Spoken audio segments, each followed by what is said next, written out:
और मैं एक बात और कहना चाहता हूं, आज संविधान निर्माता का दिन है, बिल्कुल दिन है, हमको याद करना चाहिए बार बार।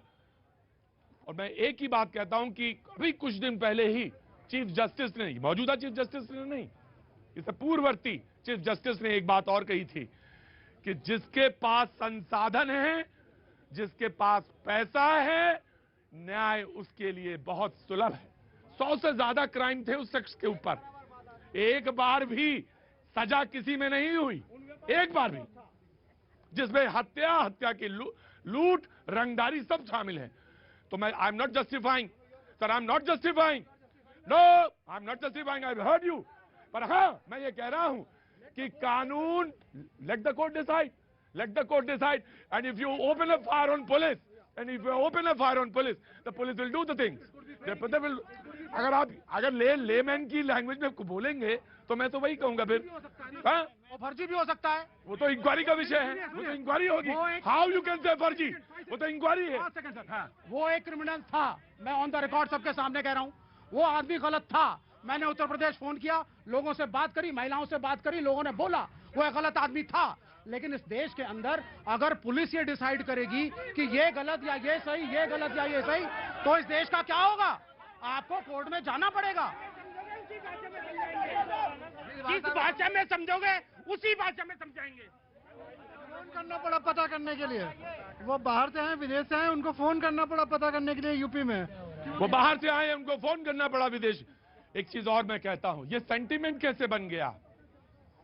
जनता के बीच में ये विचार इतनी तेजी से फैला, और इतनी, देखिए ये लोग नहीं, ये इतना मत कैसे हो गया लोगों का कि जो वो कर रहे हैं वो ठीक कर रहे हैं। मैं जानता हूं वो ठीक नहीं है, एनकाउंटर्स कोई न्याय नहीं होता, लेकिन मैं एक बात और कह रहा हूं कि ये जनता के मन में क्यों इसलिए हुजूर 100 से ज्यादा क्राइम करें? आपके पास रसूख है, आपके पास सब कुछ है, तो आप बच जाएंगे। और जो गरीब है उसके लिए कोई जमानत तक नहीं है, तो ये कौन सा न्याय है? ये कौन सा न्याय? मैं आया जी, देखिए, अगर आई एम सॉरी प्रतीक जी, आपने मुझसे सवाल पूछा था कि संविधान क्यों खतरे में है। इस बात का जो जवाब है, आज सोनिया जी ने जो लिखा उसमें साफ साफ दिया था। जो संविधान की प्रस्तावना है उसके अंदर 3 बड़े महत्वपूर्ण शब्द हैं, लिबर्टी, फ्रेटर्निटी और इक्वालिटी। स्वतंत्रता, भाईचारा और समानता। स्वतंत्रता कैसी? जब एक सिद्दीक कपन लिखने से पहले सिर्फ सोचता है और उसको उठाकर सालों के लिए जेल में डाल दिया जाता है, तो संविधान पर प्रेशर है कि नहीं? समानता, अमीर अमीर होता जा रहा है, गरीब गरीब होता जा रहा है। बाबा साहब ने भी कहा था ना कि जैसे आई एग्री, तो संविधान पे उसी तरीके से प्रेशर है। और भाईचारा, आज त्योहारों के अंदर हम लोग एक दूसरे से प्यार की बात ना करके त्योहारों को मजहबी रंग दे देते हैं और एक दूसरे से लड़ने की बात करते हैं। इस तरीके से संविधान पर प्रेशर है और इसी को हम लोगों को ठीक करना है और वापस लाना है। ठीक है, आपके हिसाब से यह व्याख्या थी कांग्रेस की, ना तो बीजेपी? देखिए, मेरे भाई की थोड़ी जनरल नॉलेज कम है। बाबा साहब की कांग्रेस बात करती है, इनको शर्म आनी चाहिए। जब बाबा साहब ने कांग्रेस से इस्तीफा दिया था, वो स्पीच सबको पढ़नी चाहिए पार्लियामेंट की। उन्होंने कहा था कि पंडित जवाहरलाल नेहरू के साथ काम करना एक ह्यूमिलिएशन था, प्रताड़ना जैसा था एक्सपीरियंस।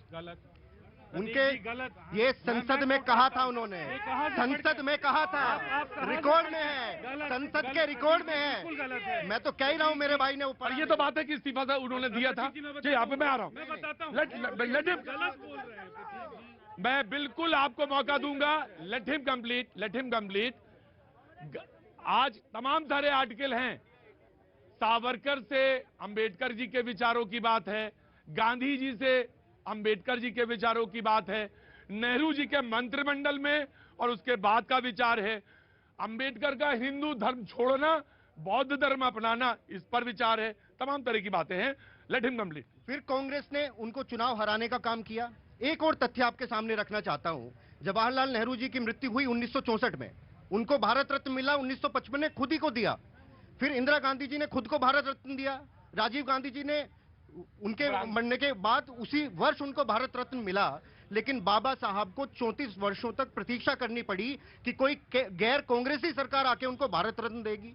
कांग्रेस हमेशा उनको दलित नेता कहकर उनके कद को छोटा करने का काम करती रही है। इनको शर्म आनी चाहिए, इनको बाबा साहब जी का नाम तक लेने का इनको होना चाहिए। प्रतीक जी, 1927 में मनुस्मृति को फाड़कर और जलाने वाले बाबा साहब ने कांग्रेस के डिसिप्लिन और नेहरू की महानता पर संविधान सभा में कहा कि मेरे मतभेद होते हुए भी नेहरू जी और कांग्रेस पार्टी का डिसिप्लिन था, जिसकी वजह से आज इस संविधान को आपके सामने मैं रख पा रहा हूं।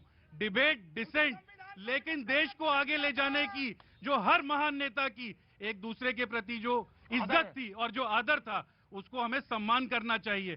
और इनके जो गुरु हैं, जिनकी बंच ऑफ थॉट्स पे ये लोग चलते हैं, उसी का विरोध करते करते अंबेडकर मनुस्मृति को जला गए। तो सावरकर के बारे में अंबेडकर का सावरकर के बारे में कहना, दोनों को पढ़ेंगे उसके बाद बोलेंगे। जी जी जी प्रतीक जी, यहाँ पर कई बातें उठी, बात उठी संविधान की, बात उठी एनकाउंटर की, बहुत सारी बातें उठ रही हैं।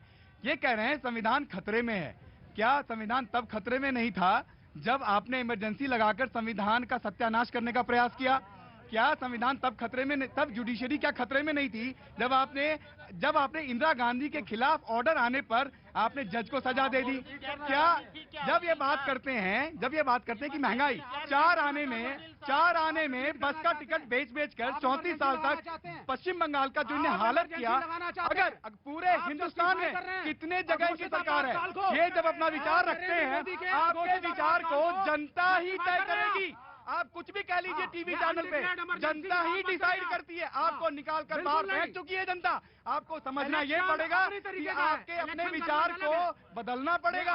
अब चीन में भी बहुत कम्युनिस्ट पार्टी